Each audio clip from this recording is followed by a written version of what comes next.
Welcome back to the Lanterne Rouge Cycling Podcast, the recap of the Critérium du Dauphiné 2025 Stage 1. Sometimes this is a sleepy stage, sometimes this has been won by Mathieu Bergadeau, and, some random sprinter team can't bring him back, and we all have a very lazy afternoon. This was gripping. The summer is here. The birds are singing. The kids that run into my garden kicking balls and screaming, they're out. It's great. You can feel the energy, and the Tour de France, you can feel the anticipation. We've had smack talk beforehand. Do you have and we also have, most importantly, some big news on LRCP, which I'll get to in a little bit, about one of our new partners. But Benji, do you have a recall of the smack talk, or lack thereof, before this Dauphiné route? From the Remco, Jonas, Pog, or the sandbagging? Where are they at in the media right now?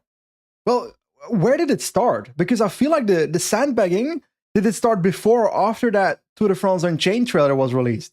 Because there was this moment in that Tour de France Unchained trailer where people assumed that they heard Pogačar saying the F word to Vingegaard during the gravel stage, and that got blown up on social media. But he did. And then I started hearing about all the other stuff. But you're saying he didn't? No, he did. Okay, he did.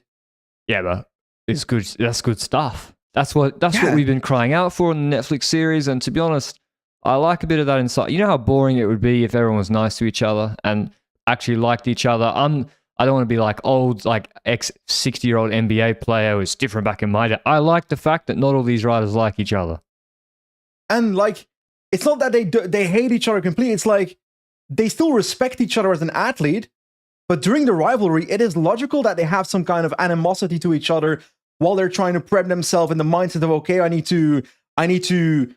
to make this rider lose the race that I need to win. So he's your enemy for that race. So it is logical that there's some animosity, but at the end of the day, off the bike, they respect each other, and that's the most important part. But when it comes to the actual smack talk in the media, I feel like it was like three-directional. You had Pogačar and Jonas, and you had Remco.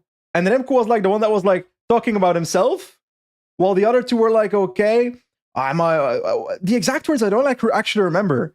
But when it comes to Remco, it was very clear that it was okay. I'm a bit lighter than last year because my prep last year was not that ideal. When it comes to Pogačar and Vingegaard, was it directed at each other?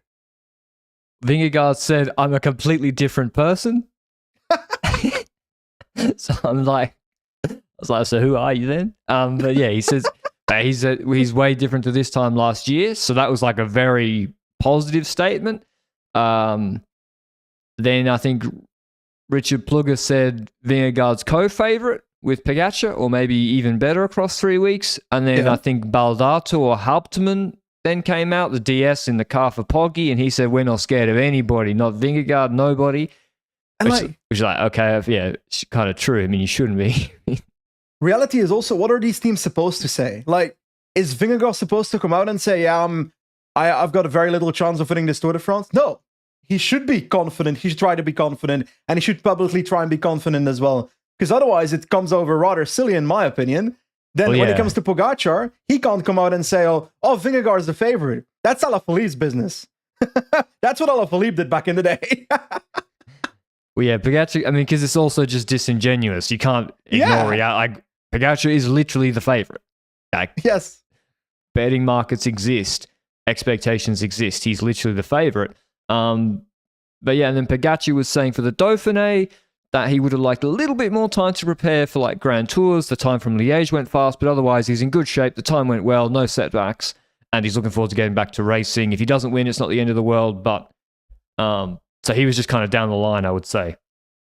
How would you rate the Dauphiné relative to the Tour de France? Because I look at the Dauphiné as, at the end of the day, yes, it's one of the most prestigious one-week races, but it's a preparation race for Pogačar, Vingegaard, and for Remco. So if they lose this race, probably for Remco, it would be a pretty big win winning the Dauphiné in his career still. But for Pogačar and Vingegaard, at the end of the day, doesn't actually move their career much at this point. It's all about trying to learn from this Dauphiné towards the Tour de France for me. What mistakes do I make in this Dauphiné? You reckon there's teams that will, for example, let's say a scenario happens and a rider needs to make a decision, that are willing to make a mistake to see what happens when they make that mistake, just to learn from it to the Tour de France? Yeah, I think you can't hide certain things in this Dauphiné. So, yeah, if you're getting absolutely pumped, I mean, Remco, he got pumped in the Dauphiné last year. He was still third in the Tour. But I think if your team is not functioning in a certain way on certain stages, that's not something you just fix with the same names in the Tour de France. Talking about positioning, etc. So those sort of soft skills and how the team is functioning in the roles, I don't think you change too much from the Dauphiné. But you can improve from the Dauphiné. If you come second or third, it doesn't mean you can't win the Tour de France. It's also a route that's different to the Tour de France. It's literally got 3 mountain stages, 2 of which are kind of soft finishes.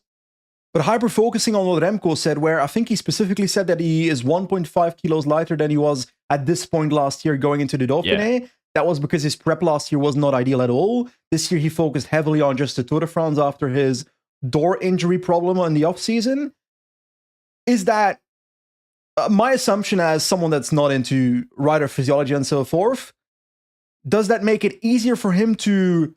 Because before the Tour de France last year, I assumed that he had to lose weight in a shorter period for the Tour de France. He went on a crazy cut. Now a healthier cut of weight towards the Tour de France. In doing so, maybe performing better at the Tour de France. Yeah, I remember his trainer or Pilgrim or somebody, or maybe it was Lefebvre, said he had to lose a crazy amount of weight from the Dauphiné to the Tour last year. And to be honest, it worked. And I don't remember Remco having a really bad day in the Tour either. So like Simon Yates style, he definitely didn't because he came third. So, but it means you can probably train harder, train better post Dauphiné because you're not in such a big deficit. You're not trying to lose 3 kilos in 2.5 weeks. So I think Remco, I'm more looking at his team here. I think we both think Remco should win the TT. But yeah, I do miss a little bit. Like maybe Simon Yates, now that he's won the Giro, he'll be confident enough to go back to it. Just be like, hey, everyone should be... Imagine Vingegaard said everyone should be shitting themselves. Mate. I don't understand, Benji. When I've been doing my joint plan for like good training for 2 months, I'm trash talking everybody. If I'm pushing 250 for an hour, I'm trash. These guys can push whatever. And, oh yeah, we'll see how it goes. Like, bruh, you can climb up a mountain so fast. Why are you not talking shit? The reason Jonas doesn't do that is because before the race, it's super hyped at all. But after the race, in case he loses, the backlash is significant. That's what it was with Simon Yates back in the day. In the Giro 2018, 19, one of the two. The one that Froome won, 2018, pretty sure. Anyway, that is the drama that happened before the Dauphiné. But we've gone through the start list on the weekly show. The main focus for this first stage, have you gone into the parcours? Because otherwise I'll do it right now. Oh yeah, it's from Domerat to Montluçon, 195 Ks, hilly terrain. Trekker here with Milan, they want to control for a sprint. Likewise, Israel Premier Tech for, I thought Ackermann, maybe it was for Jake Stewart, who's actually come top 5, I think, in some Dauphiné sprints. He's quite good in France, Stewart. And it's hilly, and there's the Côte de Buffon, which, you know, I am a child. Every time I saw it written, I chuckled to myself and thought, who's going to jump? Will Healy be the first to go on it? And he did. And it's 800 meters or 600 meters at 8.8%. They do one lap and then go around some other hills, but then they descend into it, a narrow road entry before it's like 6.5 Ks from the finish, and it's like a descent as a short plateau, then ascent, and then a sprint finish. This is not a stage where you'd expect big gaps or GC gaps, Benji. It's not like Calais stage either. No, exactly. Like, this is a stage where it could be a versatile sprint because, yes, the Côte de Buffon is only 600 meters, but it can give selection. So some pure sprinters might get in trouble here. The versatile sprinters could get over it. Punchers might give it a chance. But actual significant gaps is unlikely because there's so many teams invested in trying to get the best possible result in this specific stage. And also, the last Côte de Buffon is relatively close to the finish line, so it's not like it can take 3 minutes after that climb either. But that being said, early breakaway, typical French team breakaway. We've got Thierry for Arkea and Ursulin for Cofidis. Those are the 2 riders in the breakaway today, and that's kind of it. That is the breakaway. But then I felt an earthquake because I saw an announcement on Lanterne Rouge Cycling Podcast Twitter the other day. Indeed you did, Benji, or you're about to after this show. We're obviously recording this live. We have a new supporting show partner. Morton have come on board, not just for this Dauphiné, not just for the Tour de France, but long term. And if you've been following pro cycling, you've seen Morton, whether it's on teams they're partnered with, or you might not know, a lot of teams or riders, they just buy their products themselves anyway because they know that they're the best. And Morton fuel some of the fastest riders in the peloton. Their products are built on hydrogel technology, which encapsulates carbohydrates in a gel structure, helping your body absorb more energy with less stomach discomfort. Carbohydrates pushing the 120 per hour, 140 per hour, pushing the carbs is all the rage. It's behind a lot of the faster climbing times. And to push the carbs, you need to be able to absorb it without gastrointestinal distress. We've been using Morton products ourselves in training and racing. You remember them being on board with the show back in the Vuelta 2023, I believe, and the gels are really different. And I said to Morton, okay, we've got to make the announcement, we should make it's going to be the Dauphiné, we'll pick a good stage, etc. But we should have some sort of kickback, something for the audience to get it started. And then Morton came back with a 20% off your first order using card. I said, okay, let's dial it down. Are you sure? Because that's 20%. It's a lot. And I know they're going to hit the code hard. But more like, no, 20% off for the LRCP listeners. You can get that off your first order using LR Morton 2025. Just go to morton.com or use the link in the show notes for LR Morton 2025 for 20% off your first order. Thanks to Morton for coming on board with LRCP, supporting us and also helping Benji get here for the start of the Tour de France as well. In a couple of weeks, we'll be in situ. Okay, Pietri and co, they were beefing about the KOM sprints, I think. They were beefing. Bro, you think I watched the KOM sprints in this race? That's your terrain today, my friend. Like, usually I'm the one that stays up and is like, what are these dudes in the breakaway doing at the KOM sprint? Today I saw Thierry and Urslander, and I was like, don't particularly care. I'll leave them alone. But what do we see from the peloton, Benji? It was Trek controlling for Milan. We knew that up front. That's fine. Expected. I have to say, I like Johnny Milan a lot. And we were big Johnny Milan Bahrain believers when he was leading out Bauhaus back in the day. Johnny Milan's overrated on versatile sprint stages. After a hard hill, so Paris and the Dauphiné and a lot of the Tour de France Week 1 stages, they've set them up with a hard hill 5 to 8 Ks from the finish. And they know what they're doing, the organisers. They know what they're doing, and we saw it today. In Paris, we see it. We've seen it previous years. Milan, and I go back to the Naples sprint last year, Benji. Milan's sprint was bad in that Naples sprint where Coy beat him. And I think he loses a lot of his top end if he has to do a max effort in the previous 10 minutes. To me, it's more that I think he's good at doing a versatile sprint. If it's like an uphill sprint at the end, Pedersen style, not necessarily the 1K 9% ones, but like if we say 600 meters at 6%, maybe 4%, whatever, like that sprint at the UAE Tour, for example. Oh, Steve. That shouts Jonathan Milan to me. But when there's a climb in the last 10 kilometers, that's where there's so much punch from potential punchers that if the race is not ridden passively, he's going to burn so many matches on that little climb. And maybe he's not in Tour de France Tour form yet, I don't know. But spoilers, Milan had a bit of trouble on the hill today, I would classify. But like you said, the hill track was controlling, and it's really with about 38 kilometers to go that the action started kicking in this race when we had the second last Côte du Buffon. So that 600 meter is 8.8% climb. And on that climb, we saw the first moves. We had a lead out into the climb by evacuation first for Archie Ryan. And Archie Ryan goes and... Well, Healy went first, no? Ryan first, Healy second, from my notes. Oh, Benji's got the Brummy and the Irishman confused. Could be wrong. It could be wrong. They're kind of similar, though. They look really similar. They got the aero helmet on. They're like 58 kilos, and they're going for it. But yes, both of them go. And credits to them. I mean, EF don't have they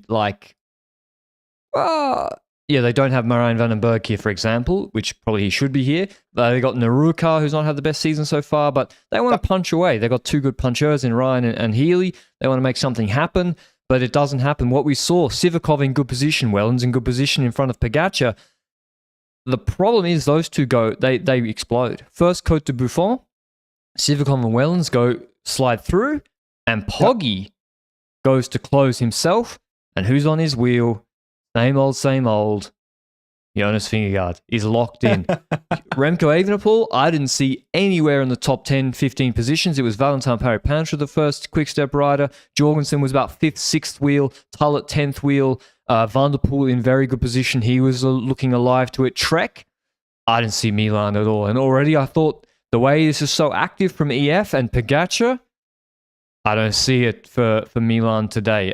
Israel were very well represented. They had a rider actually in P4, always in the mix. I don't know who that was, but actually Israel were quite good today, whether it was Naelens, but I think they were going for Stewart in the end because Ackermann had a mech at some point and it was too hard for the sprinters like him. And then attacks begin. Maybe? Lushenko's on Israel Premier Tech. What the fuck? I forgot about that one as well. He'll probably win a stage of this Dauphiné from the break. He's always good in the heat, Lutsenko. So and then we see a prelude of what's to come. The climb ends, everyone's on the limit, it's in single file attacks, and games on the 1.5K flat section begin. I don't know who it was, but then Jorgensen gets in the wheel and he's going. There's a gap. Vingegaard lets the wheel go. He says to Pogačar, it's your problem. Van der Poel closes it, I think, or another team closes it. Poggy was looking isolated though, Benji. Yep. Pogačar was relatively isolated. Visma Lease bike has more riders here. It wasn't just Jorgensen and Vingegaard. Also Tullet was pretty active in this phase of the race. But like you say, it doesn't really matter if... In this stage, it doesn't matter. In a stage where it ends up being more selective, then it might start to matter when there's rolling attacks. But in this specific race, everything's so close together that there's too many riders that want to close gaps. For example, Mathieu van der Poel here. Because Mathieu van der Poel closes it and then it kind of tempos down a little bit. And that's an opportunity for someone to bridge towards Thierry, who's still ahead. We forgot about the man. That man is still cooking. 15 seconds ahead of the peloton now. And it's Fred Wright from Bahrain that makes the jump. And he joins Thierry. He takes over. Thierry drops. And now it's solo Fred Wright at the front after this Côte de Buffon. And the race calms down a little bit. But that was the taster, you know, that the appetizer of what could potentially come at the end of the stage on the last Côte de Buffon. Little track takes control again. We see a couple of mechanicals. Ackermann, Paco, Tim Wellens, I'm pretty sure as well. We see Warenskjold, I think, with what looked like a cramp on a random hill because he was standing up on his pedals for 5 minutes straight. Yeah, cramp. But all the action started kicking off towards the last Côte de Buffon, right? Yeah, so we have Trek trying to control. They're waving across. They're trying to stop the GC teams, as many as possible, so they're trying to take up like 2 positions. We have Quickstep on the right. Looking good, looking okay, but thin. There's not 5 guys around Remco. It's Vavaka maybe, and then just Kasper Pedersen, but there's no follow-up. And we have a descent lead-in. You need to use pretty much 2 guys, 2 rouleurs for the 5K run into this all out. And the last guy has to do the last 1,500 meters because the sit you get in the wheel on this false flat downhill run-in, if they aren't sprinting, basically, they get rolled over. And you see Visma getting muddled up a little bit. Pogačar is free. And this was like, Luke tweeted it. It was like in 2023. Poggy does the right thing. I mean, he's so smart. He's like, I'm just going to go on the Visma train or the Van der Poel train. Initially, he was on the Visma train. And then he's like, actually, the better train to me looks like the Van der Poel train with Alpecin in front of MVDP. He goes on there, no problems. Remco gets washed away in the last K into the Côte de Buffon. He just doesn't have that follow-up. Perstrand Hagenes is the first one through the corner. Jorgensen's maybe 5th wheel. Vingegaard maybe 8th wheel. Jorgensen is a bit better in the mix. And then nothing happens. Strand Hagenes pulls off the beginning of Côte de Buffon. He's like, well, I've done my lead out. We don't have a super puncher. And then we see attacks on the right-hand side. It was Axel Laurence goes crazy, really hard attack.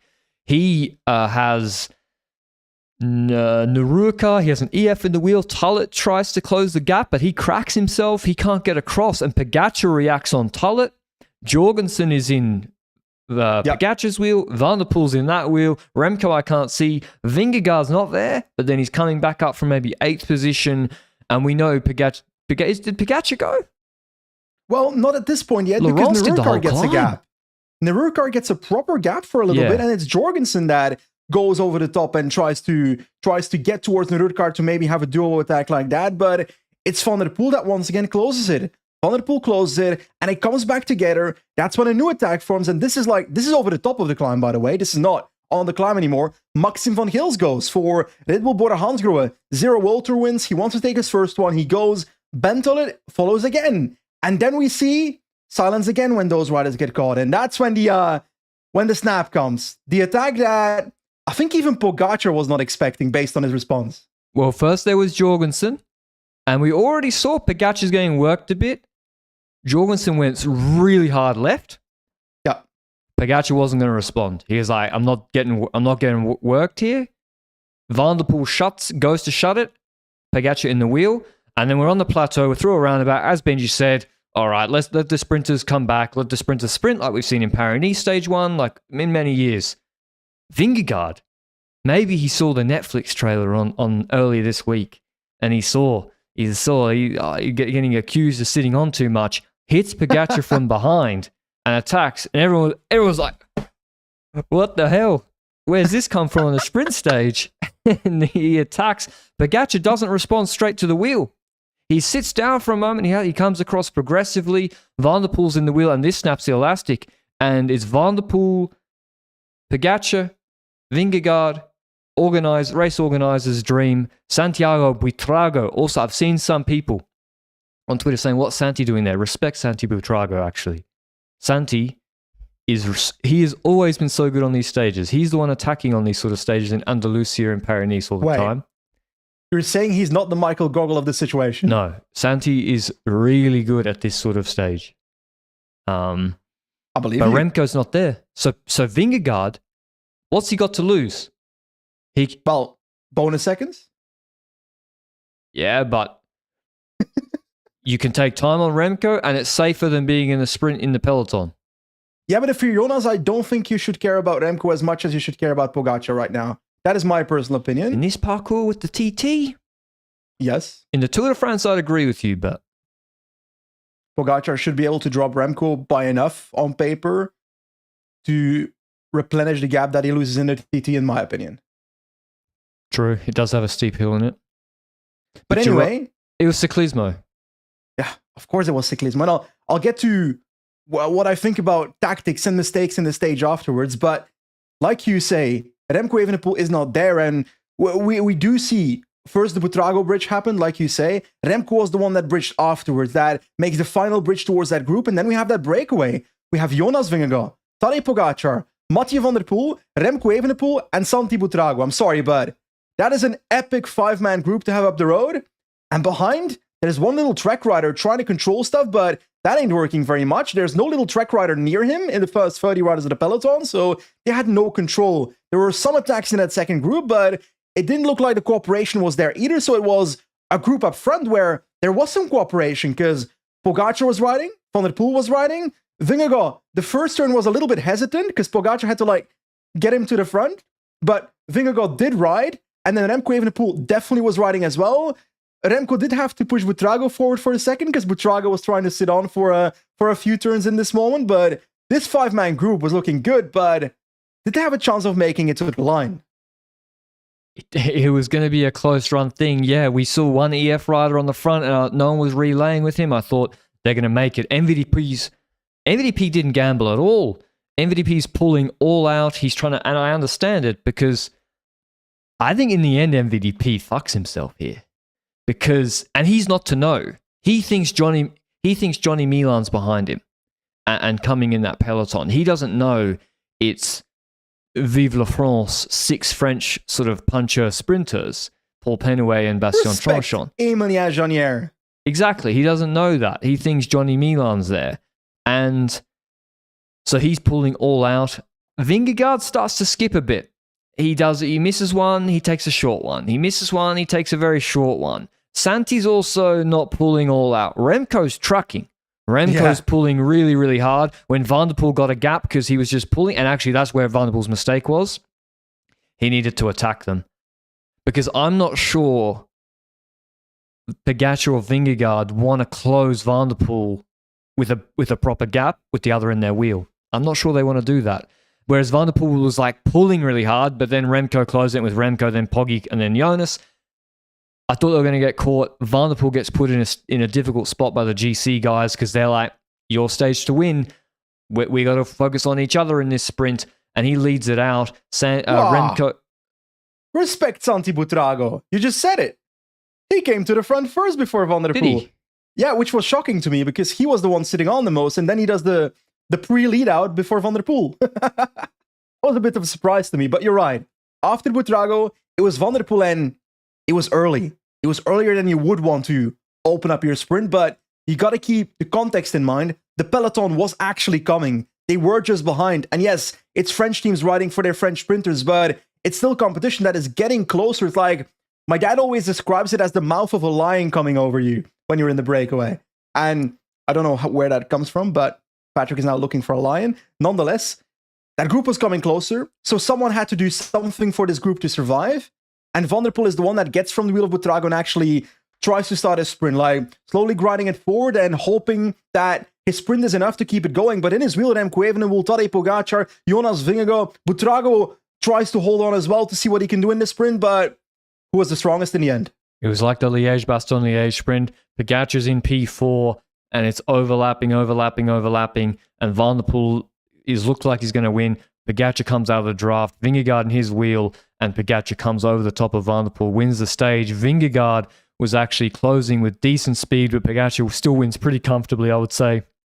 Ahead of Vingegaard, crazy when you look at... If you just look at these results, because there's no time gaps, Benji. If you open PCS or First Cycling, and you look at these results in this stage, you think, what has gone on here? What the fuck? How is Vingegaard... What training has Vingegaard been doing to come second in a bunch sprint in front of Van der Poel? And Pogačar... So Pogačar wins, not just because he had a great sprint, but also he always finds the perfect spot in these reduced group sprints. That's why he almost never loses them. He's always in the perfect spot versus a Remco, for example. Pogačar, Vingegaard, Van der Poel, Remco fourth. Where's Santi? Oh, Santi got caught. Jake Stewart's fifth from the peloton. He wins that sprint. Hugo Page sixth, Tranchant seventh, Venturini eighth, Benjamin Thomas ninth, Paul Penhuet 10th. And poor old Santi misses out on the bonies and he finishes 18th. No time gaps. And Pogačar, of course, goes into the leader's jersey 4 seconds ahead of Vingegaard. His teammate Niels Pollitt outsprinted Jorgensen for 1 bonus second behind the breakaway earlier in the day. What a stage, Benji. What a start. Lovely. As a cycling fan, this is what you want to see for stage 1 of the Dauphiné. Gets the hype going for the Tour de France.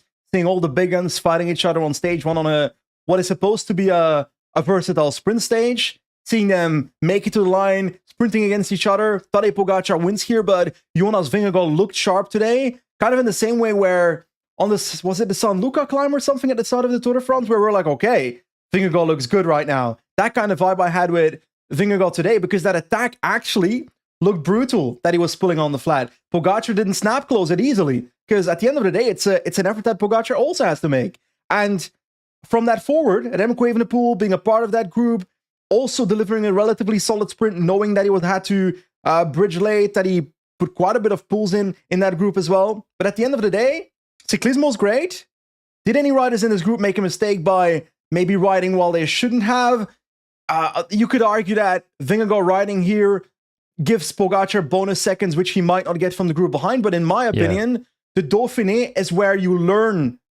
So, in my opinion, the Dauphiné is where you make mistakes and learn from them for the Tour de France. That's what I'm trying to say. Because at the end of the day, mistakes at the Dauphiné might cost you the Dauphiné, but you might learn from them in doing so, getting a much better result at the Tour de France. So I think it's valuable to make mistakes at the Dauphiné, which is not excusing them, but at the end of the day, I also don't care about them, because at the end of the day, I've been saying at the end of the day so much in the last few weeks, and I'm trying to stop it, but it's so hateful.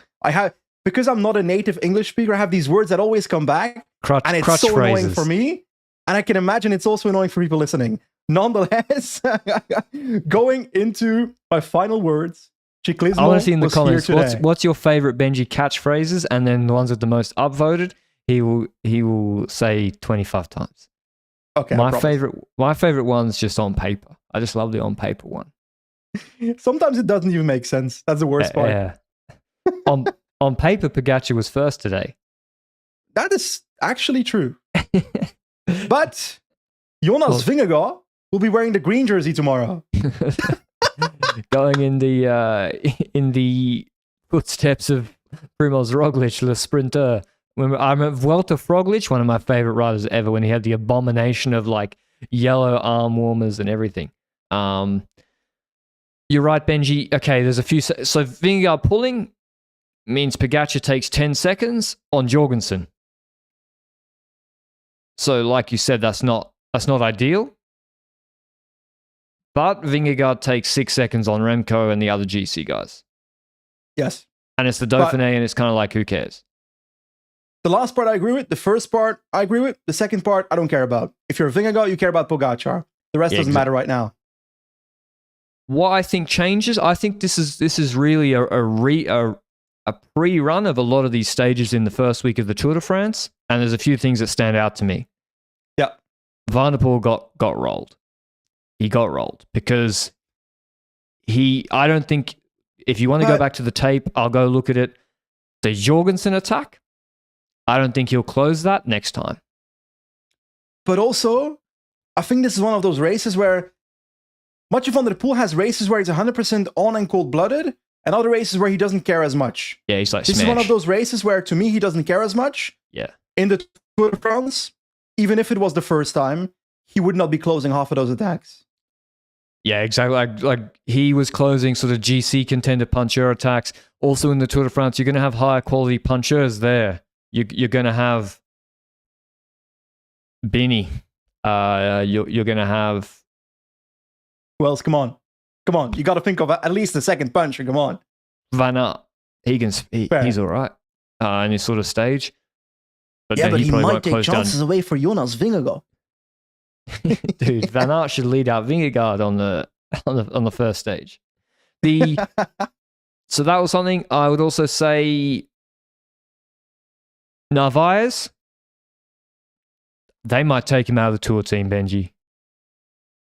His job is literally these stages. Yeah. He was good at MSR though. Yeah, he lost the wheel on the Chypre, so that was useful. But this is his stage. I agree. Like, you notice the positioning of Pogačar, and you see Sivakov sitting 2 positions behind him, and that's kind of it.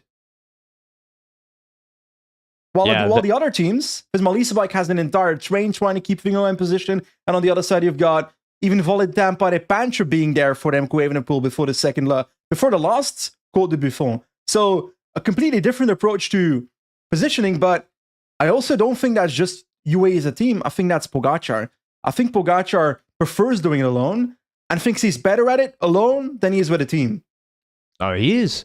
If you follow Sivakov, if he follows Sivakov, they're going to come to that left-hand corner, and Sivakov's going to lose 15 positions braking more than the other Classics guys, and you're going to be on his wheel. Yep. You can't sit there. So, but Benji, in the end, this is a sprint stage. There's no time gaps. Those guys who maybe aren't good at positioning, we have the stage 7 with the long 7% climbs where Niels Pollitt and Pavel Sivakov and Marc Soler, that's where they can do damage. So this isn't their terrain, but they're here also for a reason, because they can dominate like they did in the Tour de France. They dominated the Isola stage. They dominated the Pla d'Ardèche stage. So this is just not their terrain, but we'll see on the weekend, next weekend, what they can do. But any other learnings from you? I guess everyone's in good shape. I'm just happy that cycling's back. Like, it's been only a week since the Giro, and we've had quite a few good races this week, which we'll get to on the weekly show. But when it comes to the Dauphiné, the top of cycling is at this race. We've got Tadej Pogačar, Jonas Vingegaard, who's been gone since his Paris-Nice concussion, then Remco Evenepoel also at the Dauphiné, ready for the Tour de France. Mathieu van der Poel, yes, his wrist might be a little bit sloppy, but at the end of the day, he's racing, and he was in the running in his first race back. So this is what you want. And Buitrago, the pinnacle of cycling, also in the 5-man group. That's what you want in a race like this. So, and I'm also looking at the next 2 stages. Sure, they look a bit more sprinty than this one, but every single one of them has a tiny hill in the last 10 kilometers, so you might as well hope. Yeah. And that brings us to tomorrow's stage, I guess, Benji, from Premier. The Dauphiné, the places in the Dauphiné, I always have the most difficulty pronouncing. I don't know why. You know Issoire, right? I know Issoire, but Premilat, it's like it's not Alsace, half German, but it's a bit. I don't know what to do with it. 205 Ks in Issoire. long Was stage. it Bilbao? Pardon? Who won in Issoire? Was it Bilbao? Izagirre, no? I don't know. The Vulcania Issoire stage. I don't remember which year that was. 2023, was that the day where the breakaway took 3 hours to form, and then it was literally the breakaway went from a group of 8 GC riders, and then it was Bilbao or Izagirre? I'll figure it out by the time you finish the profile. Hilly stage, much hillier, I would say, than today, but the launch pad is less severe at the finish. So we do have, just lots of hills at the beginning, an intermediate sprint halfway through, a 3.2k, 7% category 2 climb, about 50 Ks from the finish, 60 Ks from the finish, some more hills that go through the finish in Issoire. It's a flat finish. And the last, there's a 1.8k rather, 6% hill, 20 Ks from the finish. That's not that important, I would say. And then 810 meters at 4%. That's half the gradient of today's hill. That's really not that hard. And this is where I would say, and then a flat finish, this is where I would say Milan has more of a chance. Even though the stage is longer, even though the stage maybe has more elevation gain, if it's just a moderate intensity and then the hill is 4% and he doesn't have to go as deep, I think he has a bigger chance tomorrow. So I think without winning today, Trek will try to control. Maybe also Israel for Ackermann, who is quite decent on these sort of stages. He was good in the Tour last year. So I think we're going to go for another sprint. I would like to see, if they keep the break too tight, which they might do. First of all, I'd like to see a more ambitious breakaway. Yeah. Like if you're Bastien Tranchant, have a dig. Like on that 7% climb, have a dig, go across to the breakaway. Maybe he wins from the peloton tomorrow now. I've said that. But yeah, maybe people re-attack on that 3.2k hill like Fred Wright did today. So I think it'll be another good stage. I think so as well. I'm going to go for Jonathan Milan, the basic pick for tomorrow. Because if he doesn't do it in the next 2 days, why is he here? So that's my vibe towards it. But that being said, by the way, it was Bilbao 2023. Bilbao. And then, that's good. That was a crazy stage, actually. So who are you picking tomorrow, Benji? Milan. I feel France. I feel French today. Nah, I'm thinking attacker. Louis Barret? He is French. Mathis Rondel, more a climber, right? Romain Bardet is going to win tomorrow. He attacked today, no? He did. He tried to attack towards the big guns up front. Yeah. So I'm going with Bardet, I think, and the classic Bardet style. And this is, remember, the stage he won, which he stole from poor young Frank van den Broek in the Tour last year. I think there'll be a breakaway. Stole. Yeah, and I think on the category 2 with 50 Ks to go, 60 Ks to go, Bardet will go across. Trek don't have the horsepower to control for Milan, and he can go quick. I think Bardet wins. Sure, I'll allow it. If I have to select my token Frenchman for the stage, it's Emilien Janier. Oh, that's a nice one. He loves the top 5 in a sprint. He does. He does. I reckon he has 900 watt peak, but the best navigation skills. Because he's like your in-team GPS. Yeah, he's always 4th or 5th or something, but he doesn't have that oomph to go further. What you're saying is he should be a lead out, or is he too light? I don't know. Maybe he doesn't have the raw horsepower to go into the wind. I would like to make a petition today. I think everyone should try to make the petition. I don't care about coverage of this, the week stages coming up for the next 5 days, Monday to Friday. I don't care. I don't need to see Pierre Thierry and whoever else was in the break with him today fighting about a KOM point in the Dauphiné. I don't need to see it. I disrespected Ursula. I don't want it televised because then I might watch it. Don't care. Please for the mountain stages, Critérium du Dauphiné, ASO, provide more coverage. You have H7. For the first time in ever, you have the 3 Tour de France favourites in good shape at your race. You have high mountain stages. You know it's not just going to be a passive race. Look at them today. Please cover stage 7 as far as possible. Yes. 3 climbs. Côte la Madeleine, called the Croix de Fer and the Valmenier climb. This is from the top of my head. The first climb is 24 kilometers at 6%. The second one is 22 kilometers maybe at 7%. The last one is 16.7 kilometers at 7%. Is that roughly correct? Yeah, the last one's the easiest of the three. Yeah. So But it's so much climbing. So much climbing in 133 Ks or something crazy. It's a very intense stage. I can't wait to watch it. It's going to be like Pollitt, Sivakov, I guess. But yeah, that's my petition. Thanks for listening as always. Big shout out to Morten for coming on board with LRCP. Go and check them out through the show notes down below, and we'll see you with the recap of stage 2 tomorrow. Ciao, ciao.